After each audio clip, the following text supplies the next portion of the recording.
Rev and the Rabbi. Entertaining and informative. On the Red Apple Podcast Network. Good morning. I'm Rabbi Joseph Potasnik. And I'm Reverend A.R. Bernard. Rev, we have to alert all of our listeners around the country. Do not use the government shutdown as a reason not to go to church, synagogue services. Don't think that your house of worship is shut down. You know, sometimes people look for any excuse not to go. It doesn't impact houses of worship, so let's be very clear about that. Well, what if you don't have car fare now that you're not getting paid? Yeah, that's. You don't have Uber money. Well, but anyway, let's hope this thing gets settled because. Well, that shot that opening. Okay, let's keep going. Yeah. All right, Rev, we have with us someone whom we've come to know and respect very much, and I'm talking about Elder David Mariott of the Area 70 of the Church of Jesus Christ of Latter-day Saints. And we'll discuss what it means to be Area 70, what it means to be elder. And I always very much relish the thought of calling him elder because it makes me feel younger. So, but he is a very, very special person. And what's interesting is that he really is in two worlds. He's in the religious world. He's in the secular world. He's an outstanding attorney. He's known as a great litigator. But he also is a very respected leader of his church. Maimonides could be a doctor and a theologian. So the ideal is really to synthesize two worlds, and he does that well. So, Elder David Mariott, thank you so much for being with us. Welcome to the program. Thank you for having me. Yeah, this has been a very painful week for the church. With the passing of President Russell Nelson at 101 years old. Also, the horrific shooting, firebombing of a church in Michigan. Let's talk about President Nelson. I think he was the oldest leader of a global church. All right? I don't know anybody else who's reached the exalted age of 101. But he also was a great innovator. Talk about him. He was a great leader. I had the privilege of growing up not far from him. He served as a leader of the church for decades. He became an apostle in 1984 after a very successful career as a surgeon. He did something as a heart surgeon. He did something like 7,000 surgeries when he was practicing. He was a great leader and had a wonderful personal touch. I remember a time when I was serving as a missionary in France, and he visited, though an apostle of the church, and had met me briefly and sent a kind note to my parents acknowledging me despite the size of the church, which was many millions of people at the time. So he just had a great personal touch and taught peace and love and kindness, and was, for me, a great embodiment of what it means to be a follower of God and a disciple of Jesus Christ. Reverend, I think we were together in Salt Lake City. I had the opportunity of meeting President Nelson, and I was very much taken by his determination to meet people of different faiths. We always say we can't just pray for peace for our own community. We have to pray for others as well. And he was someone who wanted to expand the reach, to open doors so that we developed a closer relationship with one another. I also want to mention he was a surgeon, Elder Mariott. So another one who synthesized, the two worlds. But I think one of the accomplishments, to his credit, was being able to sit down with people who differed from his tradition. And for years, there are a number of churches that they were good amongst their own, but they didn't, and it's true of the Jewish world as well. Many didn't want to open the doors. They just said, look, let's concentrate on strengthening our own. We don't need to have all of this dialogue with one another. But he was different in that way. Before Elder Mariott responds to that, I'd like to speak to the fact that in most religions, there is this evolution. It begins in a very specific context, sometimes ethnically, racially, culturally. And as it grows and develops and has longevity, it begins to reevaluate its relationship in a pluralistic society. Yeah. And that's true of Mormonism, just like it's true of Judaism and Christianity. Yeah, Rev, I think sometimes that comes with a fear factor, that there are those who are concerned that if we start having the exchanges, that we may dilute our own message. We may become so outward that we don't concentrate on the inward, and therefore let's keep those, good neighbors make good fences. Good neighbors, good fences are important. There are those who don't want to lower the fence, and then after a while they realize, I think, if we're secure in our own, we can be secure with others. Well, I'd like Elder Mariott to speak to that, because we have a great working relationship with the Mormon Church. We're evangelical congregation, independent congregation, and we have a tremendous relationship working, especially around food distribution and dealing with issues of food insecurity. Elder Mariott, chime in, please. Yeah, I think you're both exactly right. There's been an evolution in these things. I think there probably is and has been among many faith groups, but it is definitely the case now that it is very important to our faith and our tradition to reach out and be inclusive, especially in a pluralistic world in which we live. And I think only good can come of getting to better know your neighbor and understand them and look for ways to cooperate together to make the world a better place. And especially in the increasing divisiveness that we're living in, we need faith more than ever and to help make the world a better place. And that depends in good part upon people knowing one another and working together and cooperating in ways that it's hard to do when you're alone. Yeah, I think the leadership moves faster than the congregations, the fellowship, if I may use that term, because we had to explain to our congregation an understanding of what it means to work together with individuals of other faiths, because of the particular history of the Mormon Church and a lack of understanding of its growth and evolution over time. And once I explained to my congregation, we had full support. So the leadership tends to move a lot faster than the fellowship. Elder Mariott? Yeah, I think that's right, and we're fortunate to have had a great leader in Russell M. Nelson who emphasized precisely the kind of outreach and interfaith cooperation and understanding that you've described. And so we're fortunate to have had him, and we'll miss him dearly. I think of how we have evolved using the Rebbe's word evolution. Look at where we are today in terms of relationships with one another.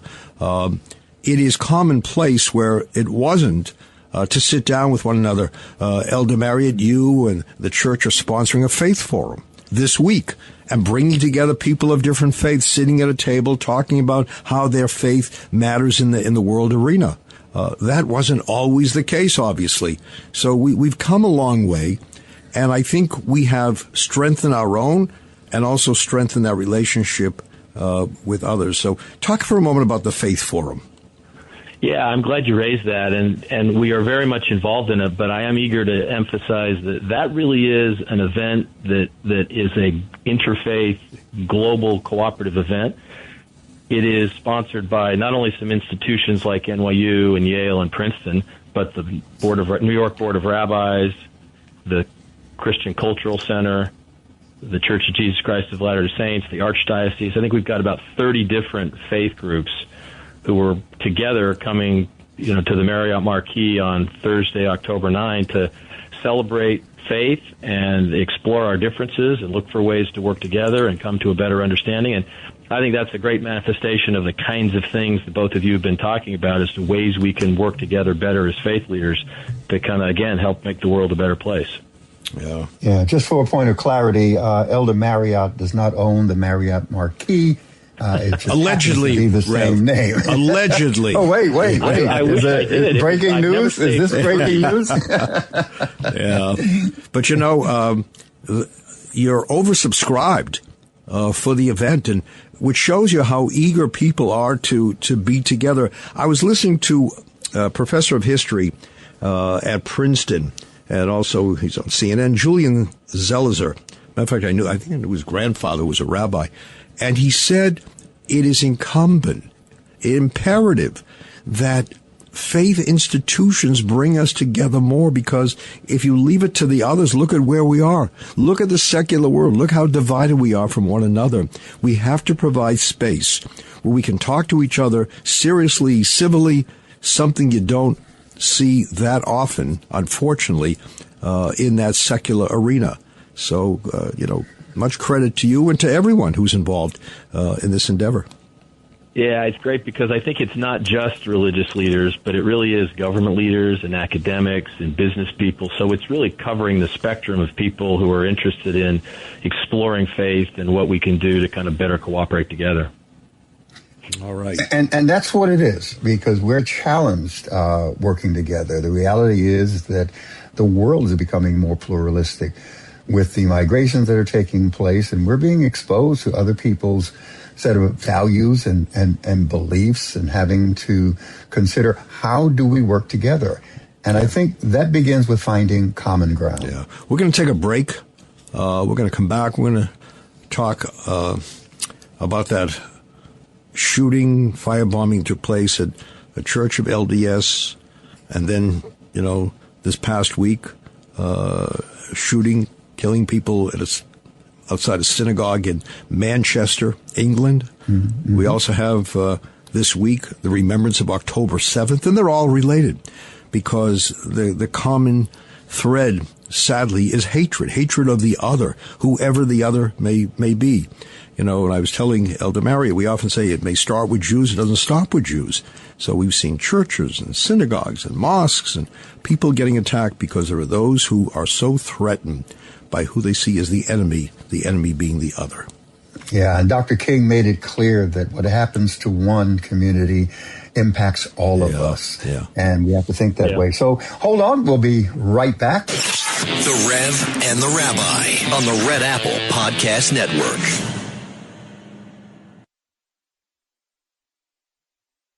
The Rev and the Rabbi on the Red Apple Podcast Network. Welcome back. I'm Rabbi Joseph Potasnik. And I'm Reverend A.R. Bernard. And we're talking with Elder David Mariott of the Church of Jesus Christ of Latter-day Saints, an Area 70, and soon we'll explain what that means. We were talking about the hatred that seems to pervade too many hearts and too many hands. We had the shooting, firebombing of an LDS temple in Michigan. We've seen Manchester, England this past week. We've, over the years, seen so many other attacks on House of Worship. We're remembering October the 7th, one of the most horrific days on the Jewish calendar and on the human calendar, when people were taken hostage, people were destroyed because they were Jews. And it has to stop, but none of us have found the cure for it. But it just happens too many times. Elder, what can you tell us about what happened in Michigan? Well, it's a very sad situation, and we're grateful, however, for the outpouring of prayers and concern from so many around the world. We had a situation where a truck was driven into a building, and a number of our members were killed, and the building was burned, and it's just been a terrible tragedy. But we do find strength and comfort in our faith, and the places of worship are meant to be sanctuaries of peacemaking and prayer and connection, and that isn't quite what happened here this last week. But we're thankful to the first responders and the community and everybody assisting the victims and the families and helping the process and to heal, and we're going to look forward. We have a term called signs of the times, and I think you share that in your tradition, Rabbi, and you also, Elder Mariott. And what we mean by that is being able to discern the symbolism of what's happening in society, attitudes, motivations, trends, etc. What does this kind of attack on houses of worship, spaces that used to be sacred and safe spaces, we've seen that over the last 20 years around the world. What does it signify? Well, I think it is a sign of the time, and it's distressing and concerning, and it's hard to know, frankly, precisely what to do about it and how to stop it. And you make every effort and precaution you can to prevent things like this, and yet they happen. And we I wish I fully understood it. I'm saddened by it. I wish it hadn't happened, and I hope we can figure out, as faith communities broadly, what we can do to figure out how to kind of make this thing happen less, because it happens now in every religious community. No one seems to be immune. And even when places of peace and worship are under attack, that is very concerning. Rev, Elder Mary and I were together for a presentation by the chairman of Blackstone, housed in that building where there were tragic shootings of 2 people.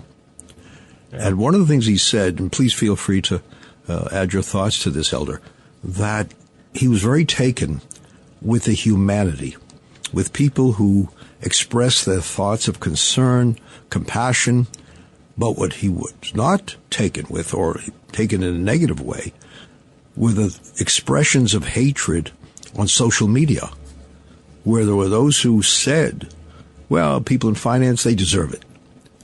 And this dichotomy between what we preach, above so many houses of worship, love your neighbor, and what some people practice, they, loathe your neighbor, is what they're advocating.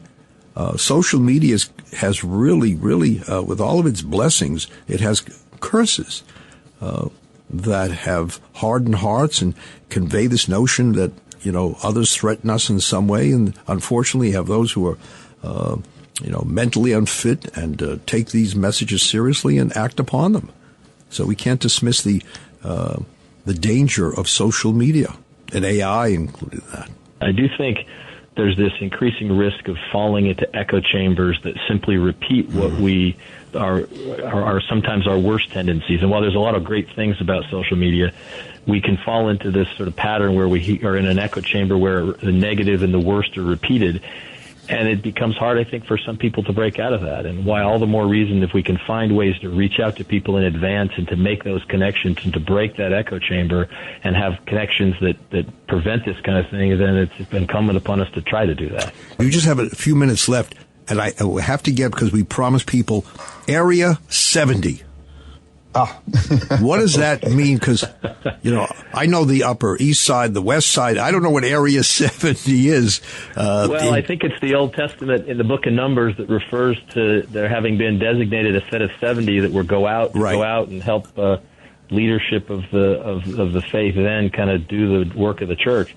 And so there are 70s appointed within our church for different geographic areas, and I happen to be the Area 70 here for the part of this tri-state area at the present time. Are there more than 70 Area 70 people, leaders? Well, or is it's a great strictly question. 70? In all, we have about 444 70s worldwide. Okay. Well, yeah. So it's just a term for those individuals who are out in the field. Got it. Yeah. That's correct. It's not meant to be limited to 70. Yeah, we have less than a minute left. Reverend Bernard, you spoke earlier of the outreach of the Church of the LDS, all the good work they do, and you've partnered with them on a host of projects, and we've been involved with them. Elder Mariott, you can be proud of so many things that your church has done in terms of reaching others, and I think that perpetuates the legacy of President Russell Nelson. I think looking down, he's saying, my life may have ended, but my legacy has not, and that should bring you comfort. So, no more sorrow. I'm grateful to the two of you for all you've done to promote good relations between our groups, and I look forward to many more associations going forward. All right, thank you so much. Amen to that. The Rev and the Rabbi on the Red Apple Podcast Network.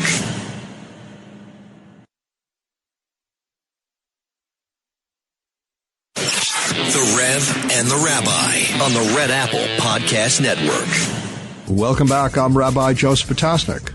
And I'm Reverend A.R. Bernard. Reverend, we have with us someone who's been on the program several times. I'm referring to Alan Abramson, well-known attorney, criminal defense attorney, which means don't leave your house without his card.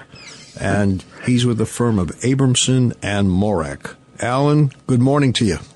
Good morning, Reverend. Good morning, Rabbi. Okay.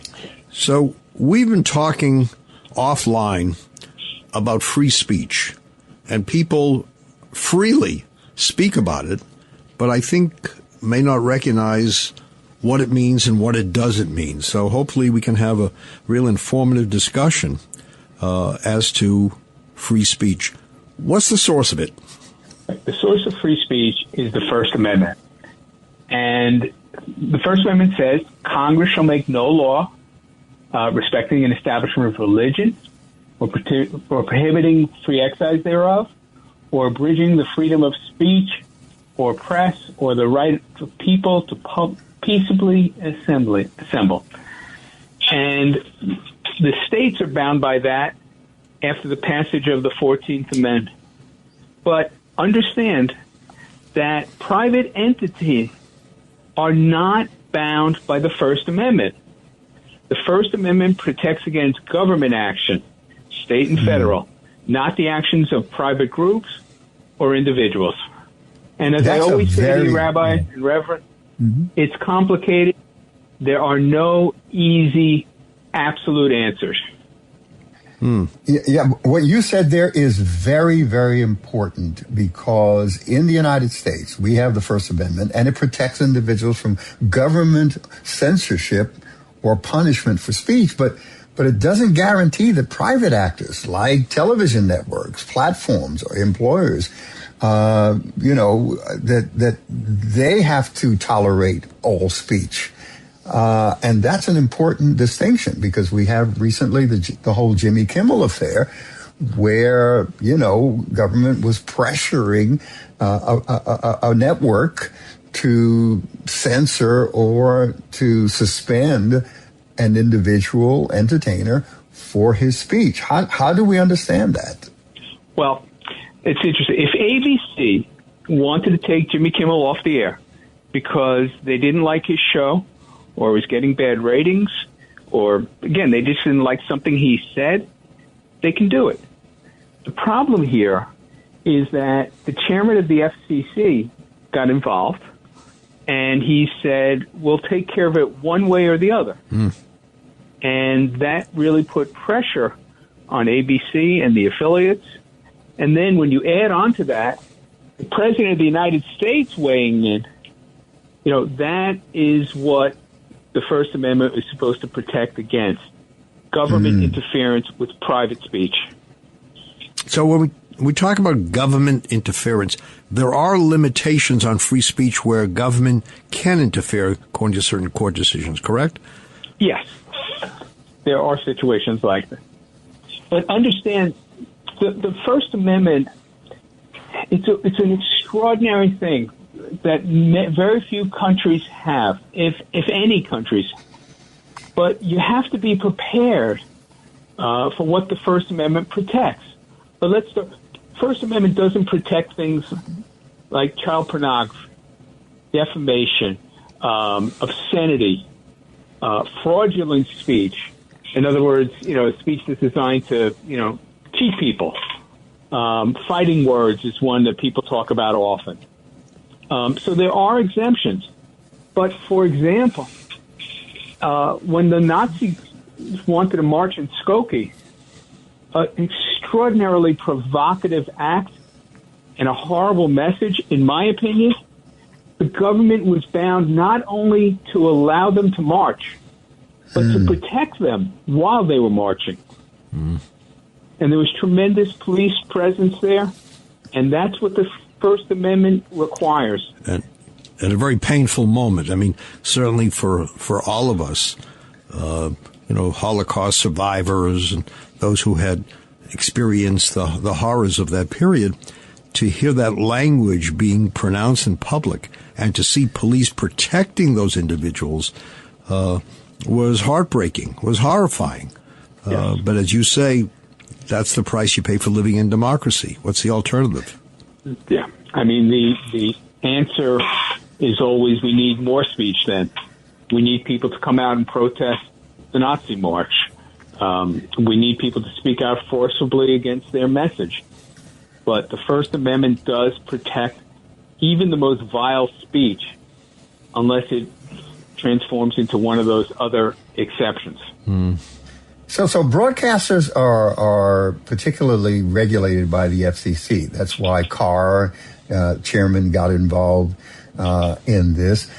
But the television environment is different than the internet because the regulation is not there yet for the internet. Correct? That's correct. That is correct. The internet is wide open. Now, having said that, you can't have a website that has child pornography. You can't, you can defame someone over the internet, but there are very few regulations. And yes, the FCC does regulate television, but they can prohibit you from saying certain words on television, things like that, but they can't regulate the message. So what is it that Kimmel said in their view that was so offensive, that got people so excited in a negative way? That's a great question. And I think you have to start by understanding what Jimmy Kimmel said first, immediately after Charlie Kirk's murder. He said, instead of angry finger-pointing, can we just one day agree that it is horrible and monstrous to shoot another human being? On behalf of my family, we send love to the Kirks and to all the children, parents, and innocents who fall victim to senseless gun violence. That's what Jimmy Kimmel said when he was talking about the murder. Yeah, what as he opened it up on the air, what he said was that there was a movement, the MAGA movement, was trying very hard to make sure that there was no connection between the shooter and MAGA, and they were going through extraordinary efforts because they didn't want to be labeled as having killed Charlie. But at the point that they were doing that, we didn't know anything about the shooter.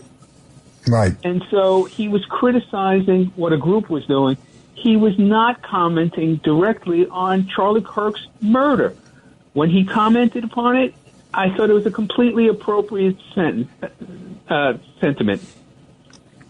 So it speaks to the politicization of so much, even a funeral, even the death of an individual, horrific death of an individual like Charlie Kirk and his assassination. We immediately begin to weaponize it, and we use it for our politics. I mean, we get on, and within such a short period of time, we've already determined what motivated the shooter, even before we know. And I think that's problematic in our society. Rabbi, you were going to say something. Yeah, Alan, we've heard people label others in the most disgraceful fashion. For example, if you refer to the president of the United States as Hitler, and you use that repeatedly, that impacts people's thinking. When you have these derogatory slogans being thrown from both sides, it's not the only one side. I know people conveniently say, "Look, see what your side does," and they don't want to look within. Both sides are guilty of this kind of verbal trespassing. I don't know what the answer is, except you said something before about more free speech is the answer to combat, hateful free speech. I remember talking to a dean of a law school, and I asked her a simple question. When the valedictorian stood up and gave this very, very hateful address about Israel and everything, but hateful, why didn't you come back and say that wasn't the final word that's going to be spoken today? Why didn't you say something? For which, she admitted that she should have. So I think some of us spend a lot of time talking about what the other said, but not enough time looking within and thinking, well, what did we do about it? What did we say not just the other person. We're going to have to stop right here. I'm getting a strong signal that we get a break, so we'll come back. Yeah, so stay tuned. We'll be right back with more of the Rev and the Rabbi. The Rev and the Rabbi on the Red Apple Podcast Network.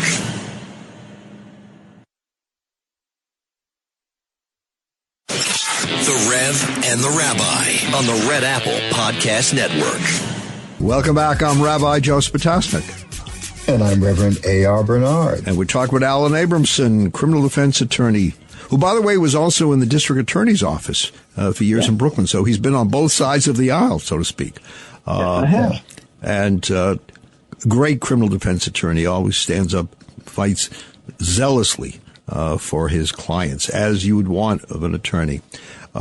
Talking about free speech, Alan, you wanted to mention something about the utilization of free speech by others. Go ahead.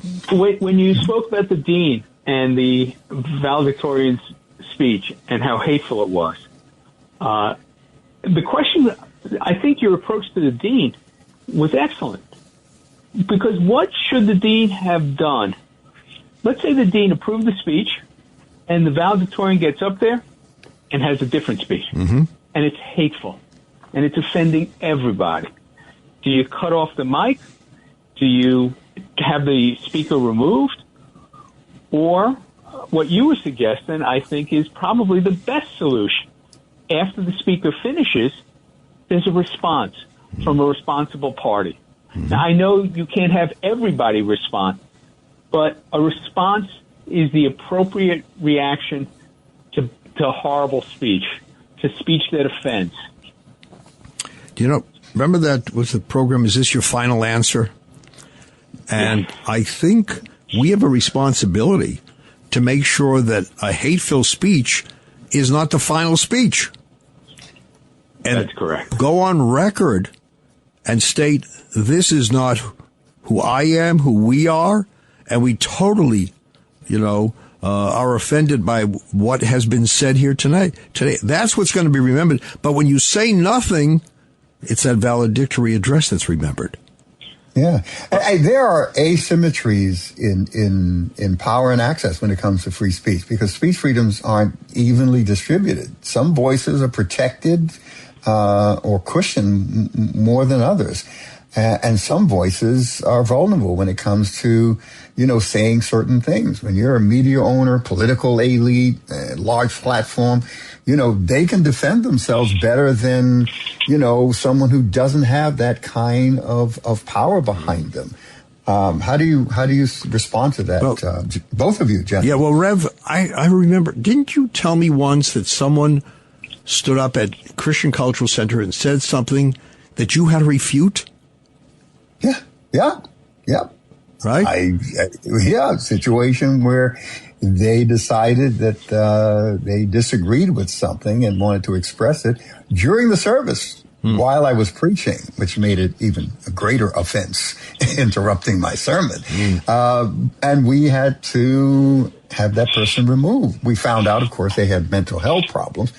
But there are inequities because the stakes are different. When, marginalized communities, they can be deplatformed. They can have legal threats levied against them. You take a guy like Jimmy Kimmel, it was the response of the public pressure on Disney that made a difference because it affected the bottom line. So it's free but not equal. Alan? That's absolutely correct. Some people would say in today's world, that people that don't normally have a platform will find a platform on the internet. And that's a way to start giving marginalized groups the power that they need to respond. But it is difficult. And when you have a megaphone, and let me say it this way, if you find yourself a true moderate, you're in the middle. You don't lean left, you don't lean right. You look on both sides, and when they disagree with the left, they call them communists, socialists. When you disagree with the right, you call them Nazis. Those are protected terms but boy, do they do damage. And, you think back to the McCarthy year. When you call someone a communist, you could end their career. That's you right. call someone a socialist. I don't even think they're using the terms correctly. But when they're used, they are powerful terms. And Reverend, you're right. We have people that have power and platforms. They have the right to say what they want, but they should. I hope that when you have that platform, you can act responsibly and still make your point crystal clear. Yeah, having the right and doing that which is right. Sometimes they're apart from one another. You don't have that. You don't use that responsibility to refrain. You don't have to say everything that's on the tip of your tongue, especially when it's going to separate us even further.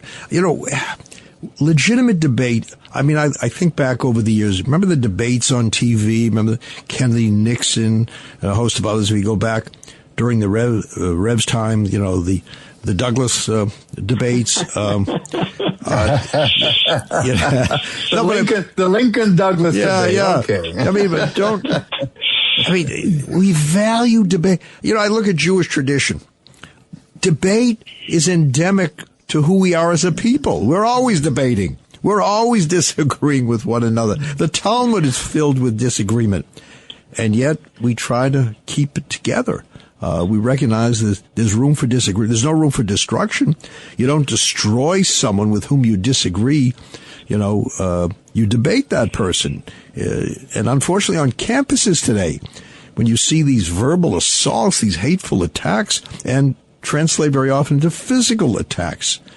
I'd love you to address what's going on campus, what campuses can do and cannot do. Yeah, I want to add to that question so that Alan can respond, because we live in a very highly polarized society today. And much of the tension over free speech revolves not around legal permission, but cultural legitimacy. Who is allowed to speak and when? And some speech is delegitimized, gentlemen. You know that by certain social groups or political sectors. Right. Yes. How do we respond to that, Alan? Well, you have to understand that schools are actually also another quasi-exception to some of the First Amendment rules. Because they're acting in local parent, they can put limits on certain things that occur in schools. But let's just talk college campus. There's no question that no matter how much you disagree with the message or how abhorrent the message is, groups can protest on campus. But they have to stay within time, place, and manner restrictions. And it can't go over, speech can't turn into action in the sense of, I want to speak, so I'm going to take over a campus building. That's illegal. That is not protected by First Amendment speech. You can't deny people access to campus because they're a Zionist or they're Jewish or they're Christian or whatever it is. You can't deny them access to campus.